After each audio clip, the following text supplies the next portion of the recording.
Today, we're going to talk about a tool for your business that not only saves you time, but also significantly boosts your traffic.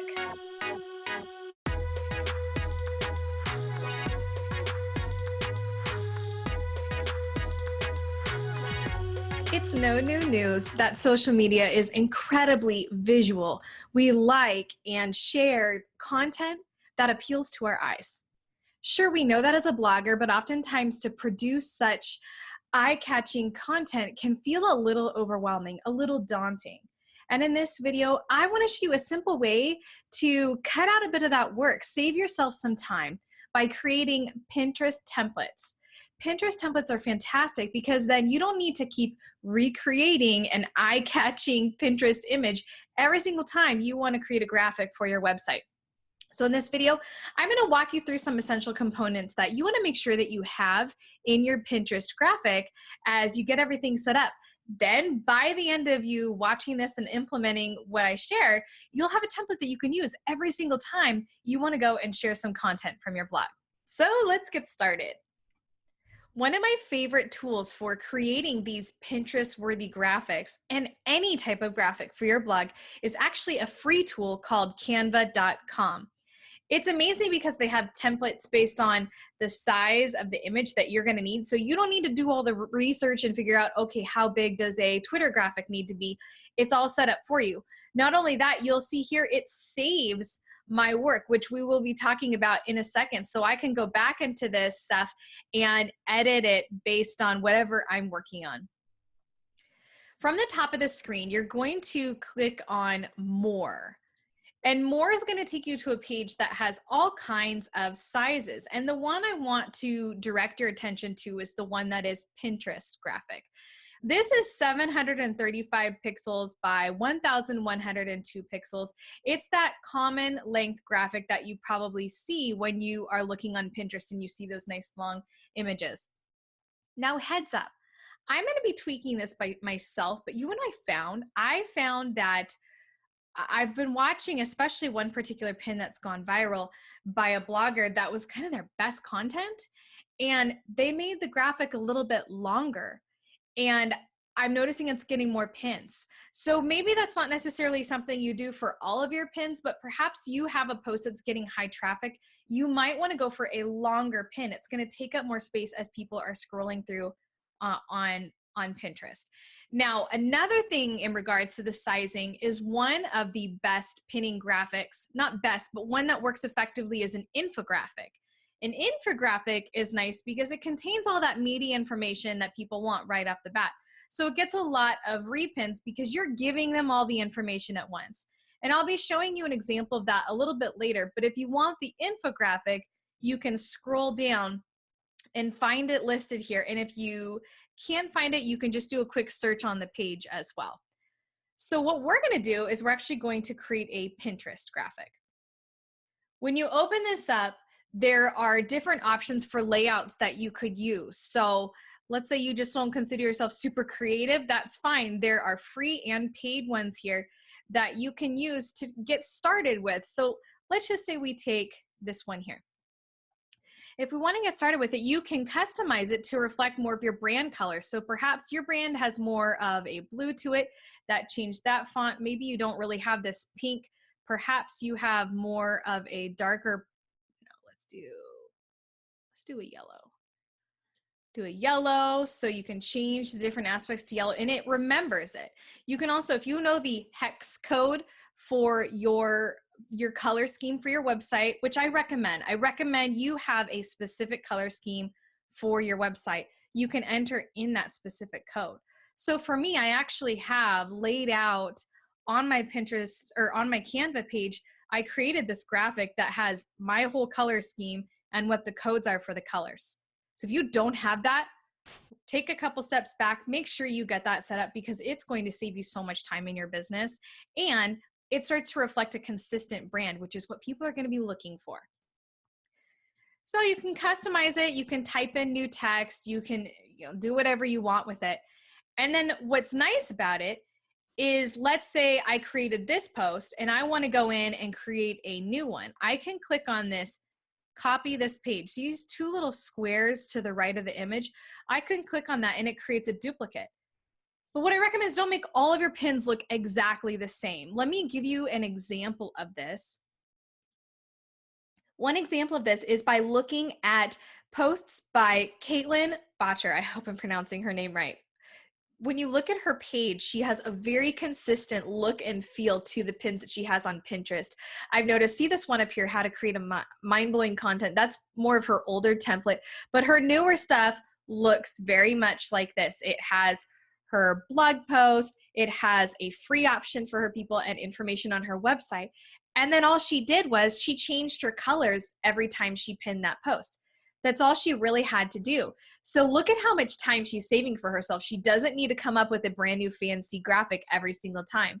You'll see in other parts, she has a new episode and she has a little bit of a different graphic, but it's the same graphic, just different colors in the background, but very consistent look and feel. Let's look at some more examples.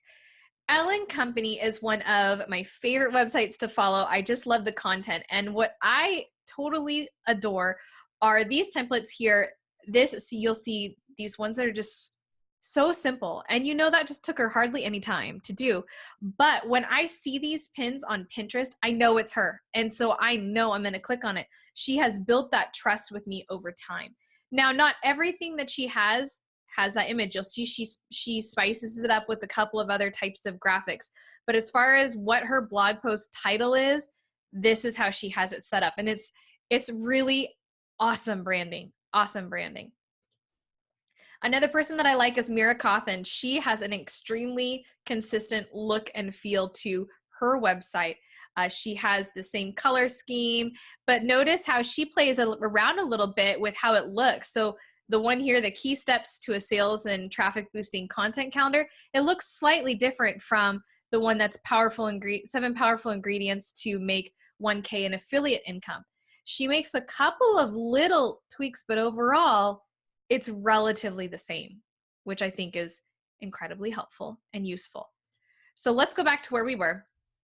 So maybe this time you want to make a white background, and perhaps you want to change the text to black, and perhaps you change these colors. So you could play around with it and create different variations. You may also want to add graphics, and you can do your own graphics, and I recommend you make them professional looking graphics. Doesn't mean that you need a professional quality camera, but good lighting. I'll give you an example of a viral pin that I have that is just getting amazing results. And it's this chicken salad. All I did was I took this with my phone, but I laid the ingredients out looking nice on a cutting board and went up near a window and took a picture, and holy cow, this graphic has gone extremely viral. So, you never know which images are going to go viral, but taking that extra effort to go near a window, put some effort into your image can make a big difference in how your pins do. Absolutely. We are visual. The other thing you could do is you can go find stock images. So this is, if you go to pixabay.com, there are stock images you can get here. Can I give you a disclaimer on this though? So you can enter these in and get them for free. Remember, anytime you use a graphic, you do want to make sure you have permission to use it. Pixabay, these are free ones that you have permission to use. But if you just do a Google image search, you're not going to get what you want. Like, you're not going to get what you have permission to use. But here's the deal. When I see someone post a picture, like, you kind of get used to what the free graphics are out there. And so I'll see people post what I know is a stock image. And to me, I automatically make an assumption where it looks a little more amateur because they didn't create their own content.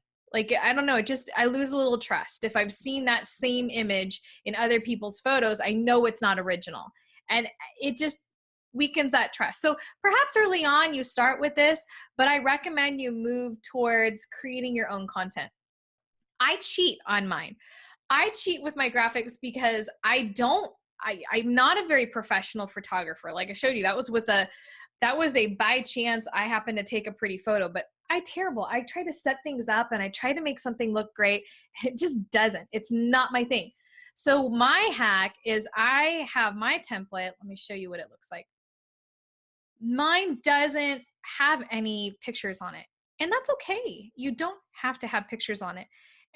So here's what mine look like. And each time I just create a copy here, and perhaps I change the background color, and I want that border to be purple this time.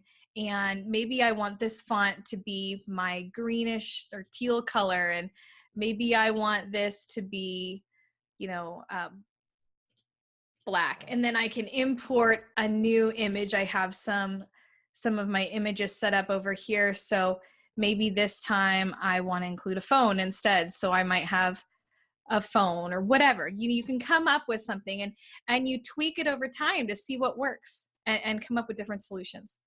Another thing that is a fantastic tip that I got from Melissa Griffin. She's a great person to follow. It's Melissa with a Y, Melyssa.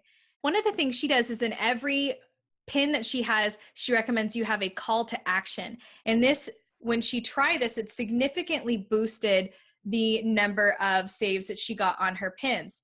And people were wanting to opt in because people like free things, right? You'll see when we were looking at Caitlin's pins, she has that on almost every single pin. She has this free roadmap that you can get. So if I go, how to use social media to grow your business?